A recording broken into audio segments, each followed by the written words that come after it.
బాబు గారు వ్యాఖ్యలైతే మాత్రం మహానాడులో ఇక అద్భుతం అని చెప్పాలి. అంత అద్భుతంగా మాట్లాడారు.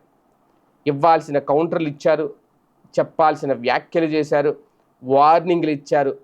అసలు విషయాలు చెప్పలేదేమో అనొచ్చు. కొన్ని అసలు విషయాలు చెప్పలేదు, పక్కన పెట్టేశారు. ఎందుకంటే అవి వాళ్ళకి అనవసరం, ప్రజలకి మాలాంటి వాళ్ళకి అవసరం అసలు విషయాలు. అవేంటో కూడా చెప్తాను నేను. అయితే ఆయన అద్భుతంగా మాట్లాడినవి ఏంటి అంటే, వైనాట్లు, గొడ్డలి పోట్లు, ఇది కాదు, ఇలాంటివి కాదు, అవన్నీ పక్కన పెట్టేద్దాం అన్నారు. నిజంగానే వైనాట్ 175 ఇలాంటి ఒక రకంగా అతి పద ప్రయోగాలు అంటారు వీటిని. Over confidence. ఏమైంది? వైనాట్ 175 అన్నారు, కనీసం 75 తెచ్చుకున్నా బాగున్ను.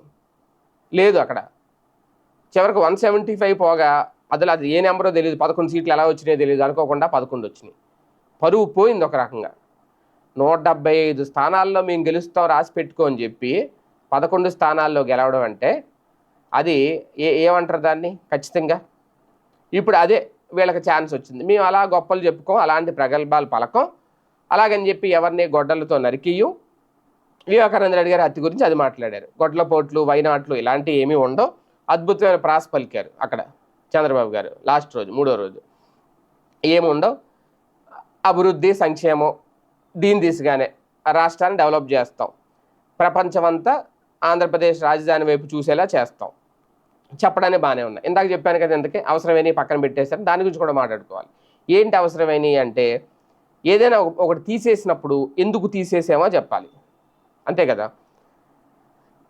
మేము అధికారంలోకి వస్తే వాలంటీర్లకు 10,000 ఇస్తామని చెప్పి వాలంటీర్లను ఎందుకు తీసేశారు అని ఏమైనా చెప్పగలుగుతారా? దాని గురించి అస్సలు మాట్లాడరు.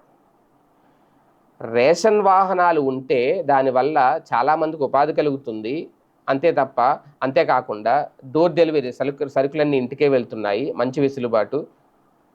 కానీ దాన్ని తీసేసాం, ఎందుకు తీసేసాం అని చెప్తారా? చెప్పరు. ఏమన్నా అంటే చాలామంది రేషన్ షాపులకు వెళ్ళి తీసుకోవడానికి ఇంట్రెస్ట్ చూపిస్తున్నారు, సో ఇది అనవసరం అందుకని తీసేసామని చెప్తారు. మద్యం దుకాణాలు, వైన్ షాపులు ప్రైవేట్ పరం చేసేసారు. ఓకే, జగన్ వచ్చాక ప్రభుత్వ పరం చేశాడు, అంతకుముందు కూడా ప్రైవేట్ పరమే ఉండే. అయితే దాని ద్వారా ఒక్కొక్క షాప్లో ఒక 2 అటెండర్లు పనిచేసేవారు. ఇప్పుడు వాళ్ళందరూ రోడ్డున పడ్డారు. వాలంటీర్లు రోడ్డున పడ్డారు. వైన్ షాప్లో పనిచేసే వాళ్ళు రోడ్డున పడ్డారు. ఇప్పుడు ఈ ఎండిఓ వాహనాల డ్రైవర్లు, అసిస్టెంట్లు వాళ్ళు రోడ్డున పడ్డారు. ఎంతమంది రోడ్డున పడ్డారు? ఎంతమంది ఉపాధి కోల్పోయారు? మరి వాళ్ళ సంగతి ఏంటి? అదేమన్నా చెప్పారా? చెప్పలేదు. చెప్తారా? చెప్పరు. దాని గురించి మాట్లాడరు. అంటే ఇలాగ కొన్ని అవసరమైనవి పక్కన పెట్టేశారు, రాజకీయంగా మాట్లాడారు.